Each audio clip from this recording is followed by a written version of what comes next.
सरकारी तंत्र को जानकारी देने के बाद भी जब बात नहीं बनी तो आसपास के लोगों ने खुद होकर संकल्प लिया और पोड़ी बहार तालाब की सफाई करने के लिए श्रमदान भी किया। आसपास के कई वार्ड के लोगों के कामकाज इसी तालाब से होते हैं, इसलिए भी लोग इसे हर हाल में बेहतर रखना चाहते हैं। उन्होंने सरकार से मांग की है कि तालाब को स्वच्छ और सुंदर बनाने के लिए जरूरी फंड आवंटित किया जाए। कोरबा के वार्ड क्रमांक 29 में स्थित पौड़ी बहार तालाब को अगली बारिश से ठीक पहले अच्छी स्थिति में लाने के लिए लोग खुद होकर प्रयास कर रहे हैं।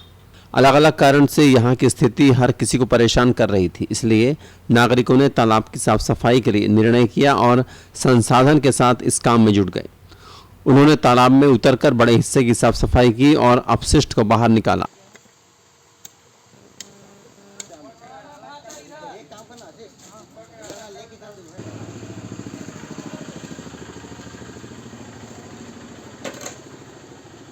डॉक्टर राजेश राठौड़ ने बताया कि आसपास के कम से कम 8-9 वार्ड में तालाब है ही नहीं और ऐसे में अंतिम संस्कार के बाद से लेकर कई जरूरी कामकाज के लिए लोगों को पौड़ी बहार तालाब पर ही निर्भर रहना पड़ता है।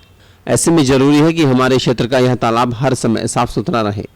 ये मुक्ति धाम में स्थित ये तालाब है, एक बहुत ही महत्वपूर्ण तालाब है, इसलिए क्योंकि यहाँ पर 8 से 10 वार्ड है जहाँ पर एक भी तालाब नहीं है और वो तालाब नहीं होने की वजह से सारे लोग का जो विसर्जन कार्य है या मृत्यु उपरांत जो कार्यक्रम होता है वो सारा कार्यक्रम जो है हमारे इसी तालाब से होने वाला है। यहाँ पर क्या है, हम सभी वार्ड के लोग जो है मिल करके इस तालाब की स्वच्छता के लिए एक साथ बेड़ा उठाए हैं कि हम इस तालाब की स्वच्छता करें और स्थानीय लोग सारे लोग हम लोग का सहयोग करें। सरकार से मांग की जा रही है कि कोरबा के पुराने पौड़ी बहार तालाब को संवारने के लिए योजनाबद्ध रूप से काम कराया जाए।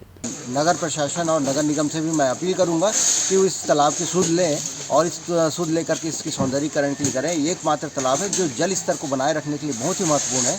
गर्मी का दिन है लेकिन यहाँ पर पानी इस तालाब में कभी भी कम नहीं होता और इस तालाब को अगर संरक्षित किया जाए तो निश्चित ही हमारे क्षेत्र में एक जल का स्तर भी बना रहेगा और एक धार्मिक हमारी जो आस्था है वो भी बनी रहेगी। इससे पहले भी कई मौके पर पौड़ी बहार तालाब की साफ सफाई के लिए श्रमदान किया गया, लेकिन कुछ दिनों के बाद हालात जस के तस हो गए।